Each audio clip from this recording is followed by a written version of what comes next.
योगेशं सच्चिदानन्दं वासुदेवं व्रजप्रियं धर्मसंस्थापकं वीरं कृष्णं वंदे जगद्गुरुं।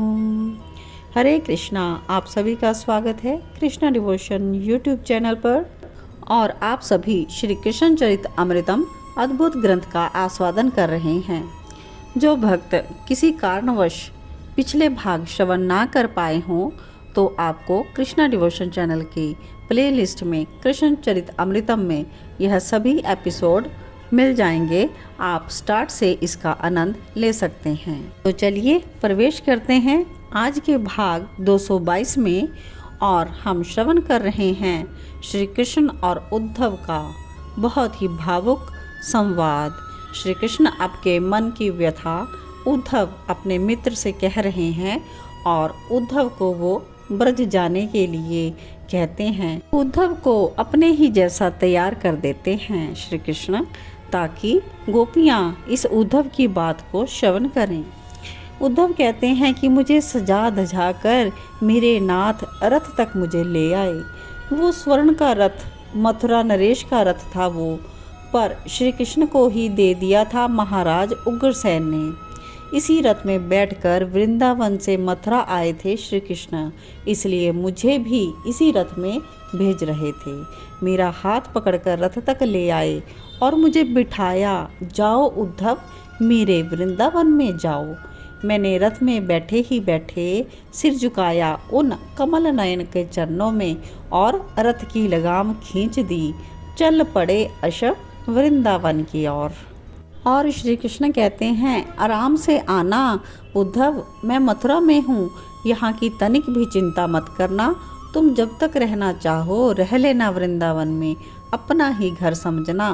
तुम्हारा बड़ा ध्यान रखेगी मेरी मैया। मैया के हाथ का माखन अवश्य खाना उद्धव, और हो सके तो उसकी डांट भी खाना। तो यह कहते हुए हंस दिए श्री कृष्ण, पर हंसी में भी आंसू थे उनके नैनों में। कहते हैं, मेरे बाबा के पास भी बैठना, उनके मन की बात जानना। वो तो देवतव से भी ऊंचे हैं मेरे नंद बाबा, और मेरे सखाओं से भी मिलना। ये फिर प्रेम उन्माद से ग्रस्त हो गए थे। मेरा रथ चल रहा था, पर मेरे श्री कृष्ण रथ के साथ साथ दौड़ रहे थे और मुझसे कहते जा रहे थे कि उद्धव, तुम सबको समझ सकोगे, इसलिए 1 मास तक तो ज़रूर रहना, पर मैं तो घड़ी भर घड़ी में लौट आऊँगा।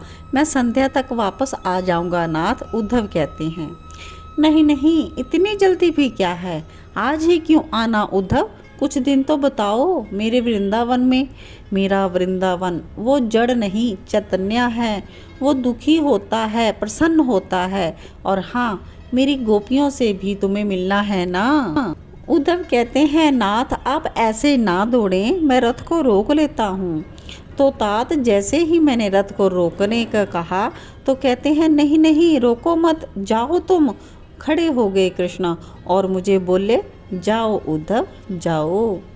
रथ को मैं धीरे धीरे ही चला रहा था, पर फिर ये क्या हुआ, श्री कृष्ण फिर दौड़ पड़े। कहते हैं, उद्धव, राधा के बारे में तो मैंने तुम्हें कुछ कहा ही नहीं। वो प्रेम का साकार रूप है। उनको कहना उनका श्याम सुंदर दुखी है, बहुत दुखी है। राधे, तुम्हारे बिना श्याम व्यर्थ है।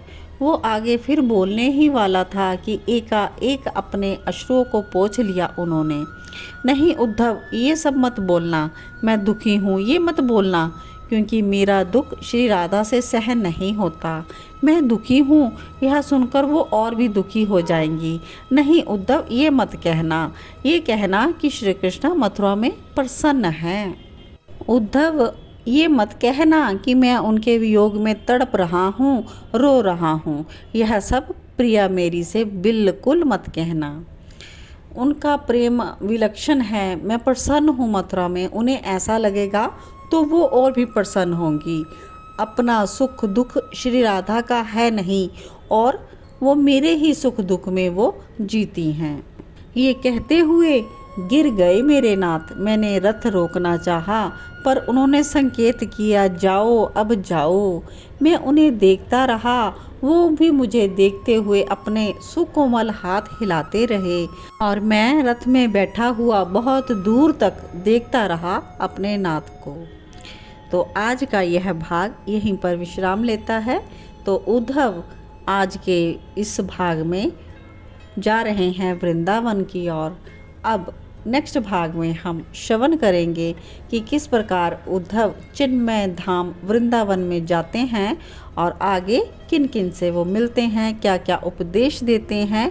तो अगला भाग श्रवण करने के लिए देखते रहें कृष्णा डिवोशन चैनल को और वीडियो को आगे ज़्यादा से ज़्यादा शेयर भी कीजिएगा ताकि अन्य भक्तजनों तक भी यह बहुत ही अद्भुत ग्रंथ का लाभ उनको भी प्राप्त हो सके और उन तक यह श्री कृष्ण चरित अमृतम की कथा पहुंच सके।